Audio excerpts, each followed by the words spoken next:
Okay, I'm embarking on another kayak build project, and this time I bought a Pelican.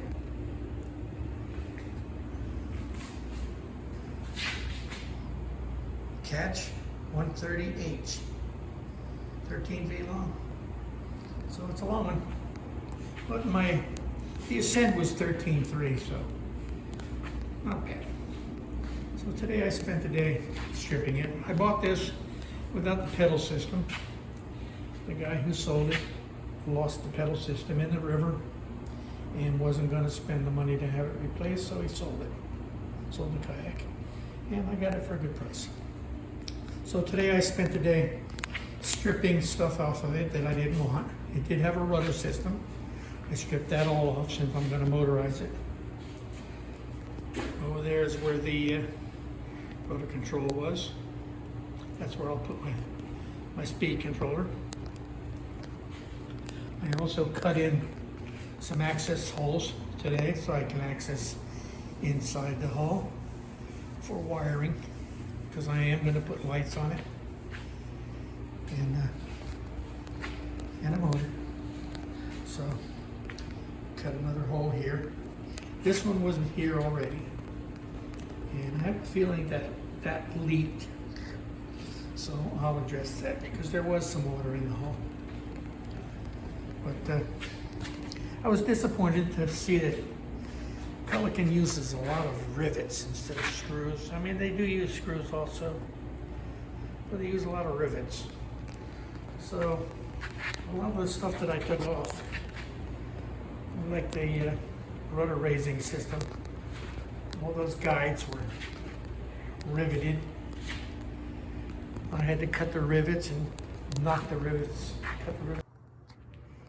Okay, another quick update on the Pelican 130H.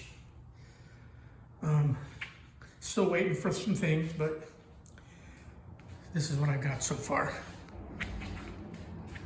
I made my power panel. I haven't mounted the equipment in it yet because I've not run the wires to it yet. Also mounted the fish finder, but I haven't wired it yet. I'm waiting for some pigtails because I'm going to run the wiring exit here with a pigtail, and then another disconnect connecting that pigtail to the power panel, and so on and so forth. But here's the cover I've made to cover the hole, and below that will be the transducer. My foot steering is complete. And I made this to hold the anchor line, and this to hold the anchor.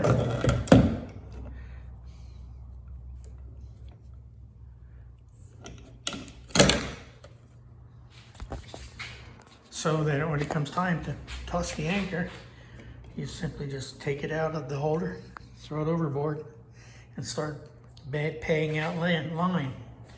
It's tied off to this cleat right here. Also, I made my equipment holder, needle nose pliers, a knife, and my lip grip with a lanyard. So that's what I got so far. My pigtail disconnects from my speed controller, and my disconnects for my pigtail, my power pigtail from here to my power panel. What else am I waiting for?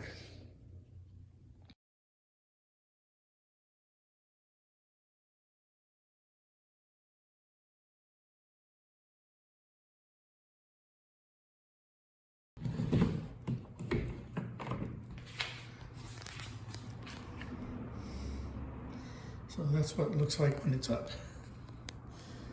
I really like how that worked out. I didn't have to spend a lot of time making them out.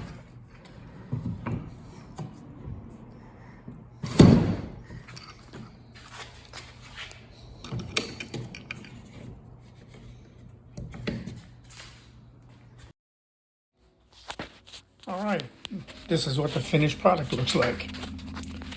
You'll see my deck lights. My power panel is lit up.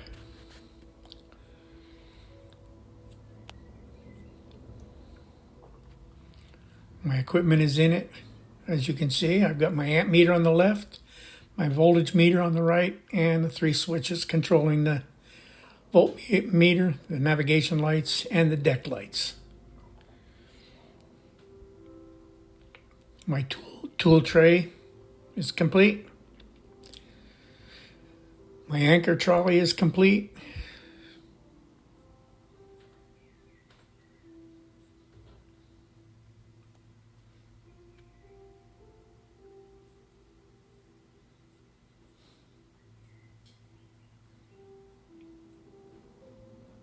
The trolling motor system is all complete.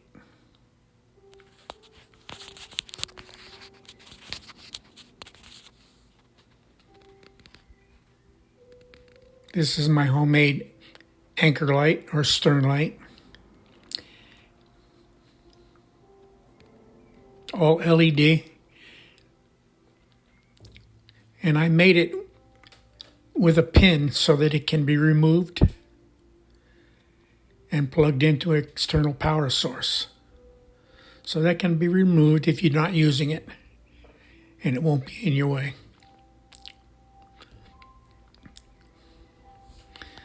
You'll see this button is a circuit breaker reset for the power panel. So if anything were to happen, it would trip that. This is a toggle on-off switch, which toggles the power on or off to the power panel. I toggle it off when I'm charging the battery. The motor controller works very smoothly in forward.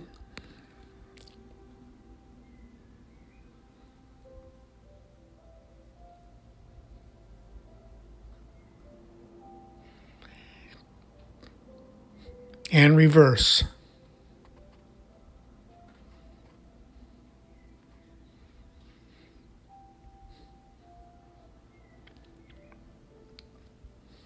Very smooth transitions too from one speed to the next. The steering control works very smoothly, very easily.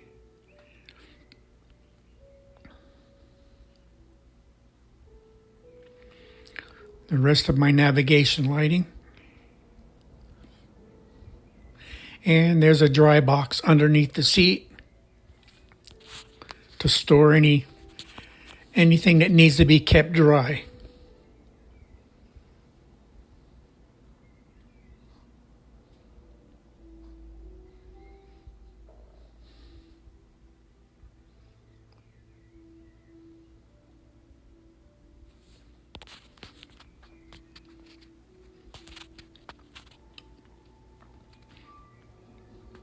And that's everything off that's connected to the power panel.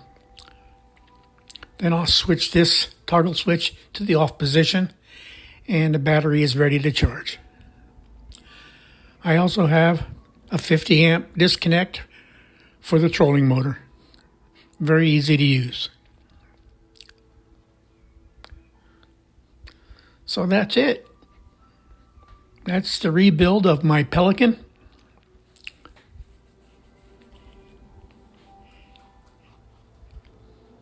Catch 130H. Thanks for watching.